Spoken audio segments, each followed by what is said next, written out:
Joining me now, Republican Congressman Robert Pittenger of North Carolina. He's a member of the Financial Services Committee. Thank you so much for sticking around. I know the president had to bump you, so I appreciate you staying with us, sir. Christopher Steele has not even been on Capitol Hill to meet with congressional panels. So isn't this a bit premature, especially in the manner in which it was done with no Democratic support? Well, I think it's reasonable to be looking into the role that he played and frankly, having potentially lied to the FBI. I think it's warranted, and I think they've headed the right direction on doing this. So you have GOP Congressman Jim Jordan, also Mark Meadows. They're ramping up the calls for Attorney General Sessions to resign. They are blaming him for the leaks, which resulted in the New York Times article about George Papadopoulos being the possible catalyst for the Russia investigation. First of all, do you agree with your colleagues that Jeff Sessions should step down? Well, I'm all for the Attorney General being aggressive in this effort, particularly as it relates to the role that those who, frankly, supported Secretary Clinton. And I would like him to pursue this, and I think that he sees that there is he has a proprietary role to do that, and let's see what happens. So that means you disagree with Jim Jordan and Mark Meadows?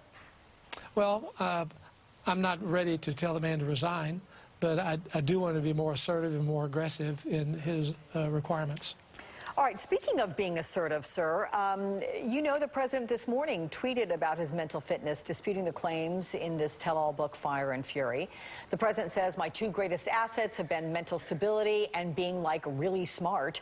The Washington Post opinion writer Eugene Robinson wrote the other day, he wrote this, when the excerpts of the book were released, quote, we have to hope that family members, staff members, political allies, and longtime friends can serve as guardrails to keep Trump from driving us all off some cliff. We've made it safely through almost a year, but at some point, our luck is going to run out. This again, Eugene Robinson. I want your reaction to all of this, especially when we saw the president's tweet the other day telling Kim Jong-un that he's got a bigger nuclear button. I mean, is this the elephant in the room of the Republican Party? Why does it appear as if those in his inner circle and in Congress aren't doing anything about this, aren't honestly addressing this?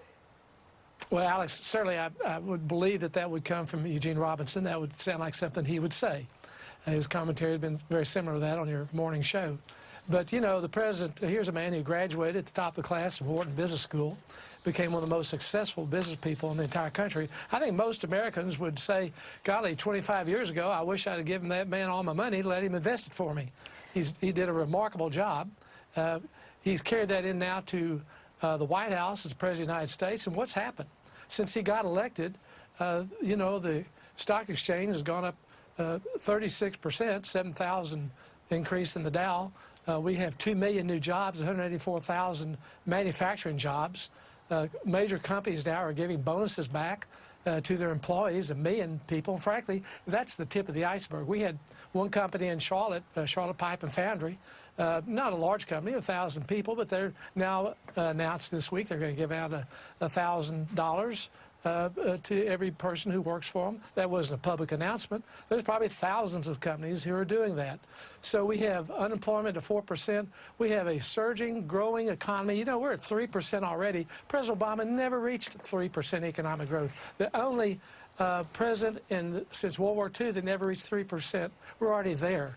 And I believe what these tax cuts are going to do are really going to ignite this economy. And I appreciate your sentiments on all this, but don't you ever have a time when the president puts out a tweet and you just roll your eyes and think, I wish he hadn't gone there? You know, Alex, the president's a diamond. May have some rough spots on the diamond, but he's a diamond. He's not a cubic zirconian. And I think that's the difference. He's for real. And I think what we see in politics are a lot of people who say a lot of things, but they aren't real with the American people. That's why the American people will continue to follow him, because he's initiating policies that are changing their lives. You know, 80% of the American people are going to get money back in their paycheck. CBS did a report very recently that looked at 3 different levels of income, $70,000, $150,000, and $300,000, and all of them got money back. They were able to achieve success because of this tax bill. So let's trust the president. His instincts are right. He knows what's going to move this economy forward, and we as Republican members of Congress are there to support him. All right, Republican Congressman Robert Pittenger, again, thank you so much for waiting around. I do appreciate it. Good to see you. Good to be with you.